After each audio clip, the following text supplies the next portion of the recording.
स्टेशनच्या हद्दीत किशोरपूर नावाचे गाव आहे.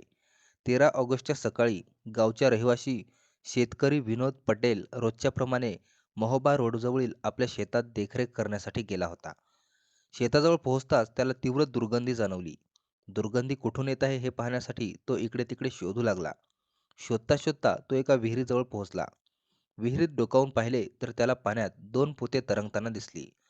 विनोदने लगेच गावकऱ्यांना याची माहिती दिली. थोड्याच वेळात गावातील लोक विहिरीजवळ जमा झाले. त्यानंतर गावकऱ्यांनी पोलिसांनाही माहिती दिली. पोलीस घटनास्थळी पोहोचले आणि त्यांनी पोती बाहेर काढली. जेव्हा पोते उघडली गेली तेव्हा आतमध्ये एका महिलेच्या शरीराचे तुकडे होते. पहिल्या पोत्यात गळ्यापासून कमरेपर्यंतचा भाग आणि दुसऱ्या पोत्यात कमरेपासून गुडघ्यापर्यंतचा भाग मिळाला. आश्चर्याची गोष्ट म्हणजे महिलेचे दोन्ही हात, दोन्ही पाय, डोके गायब होते.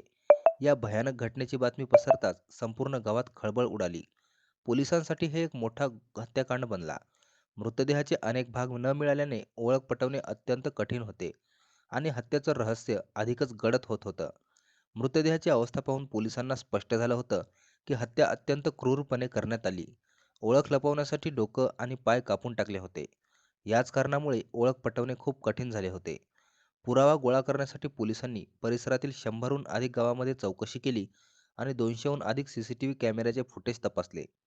पोलिसांनी अज्ञात व्यक्तीविरोधात हत्या आणि पुरावे नष्ट करण्याचा गुन्हा दाखल केला होता. त्याचबरोबर आजूबाजूच्या पोलीस ठाण्यांना माहिती पाठवली होती, जेणेकरून अलीकडेच बेपत्ता झालेल्या महिलांची माहिती घेऊन मृतदेहाची ओळख पटवता येईल. मृतदेहाचं वय अंदाजे 33 ते 35 वर्षे असल्याचे सांगण्यात आले. कपडे आणि दागिन्यांच्या आधारे पोलिसांनी सोशल मीडियावर पोस्टर जारी केले होते. पण सलग 5 दिवस कोणताही ठोस पुरावा पोलिसांच्या हाती लागला नाही. शेवटी पोलिसांची मेहनत कामी आली. लावलेल्या हजारो पोस्टरपैकी एक पोस्टर पाहून मृताचा भाऊ दीपक यादव याने पोलिसांशी संपर्क साधला.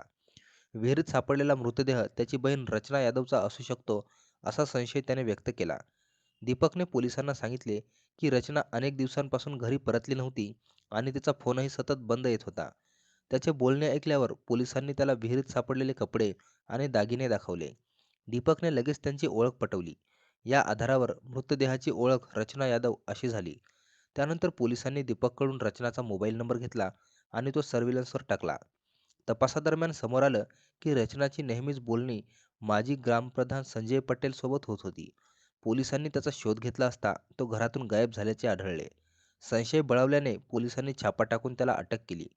चौकशीत सुरुवातीला संजय टाळाटाळ करत राहिला, परंतु पोलिसांनी जेव्हा पुरावे समोर ठेवले तेव्हा तो गडबडून गेला. त्याने कबूल केले की विहिरीतून मिळालेला मृतदेह रचना यादवचाच आहे.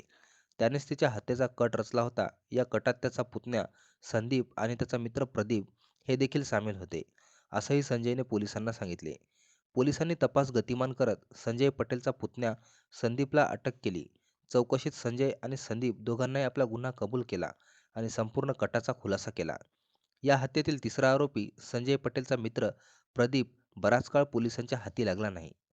त्याच्यावर 25,000 रुपयाचे इनाम जाहीर करण्यात आले होते. सततच्या छापेमारीनंतर अखेरीस पोलिसांचा प्रदीपशी सामना झाला.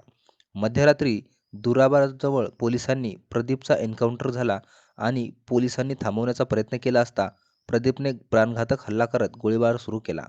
प्रत्युत्तरादाखल पोलिसांनाही गोळीबार केला, ज्यात प्रदीपच्या उजव्या पायाला गोळी लागली. जखमी अवस्थेत त्याला अटक करण्यात आली. पोलिसांनी त्याच्याकडून शस्त्रे आणि गोळ्या जप्त केल्या.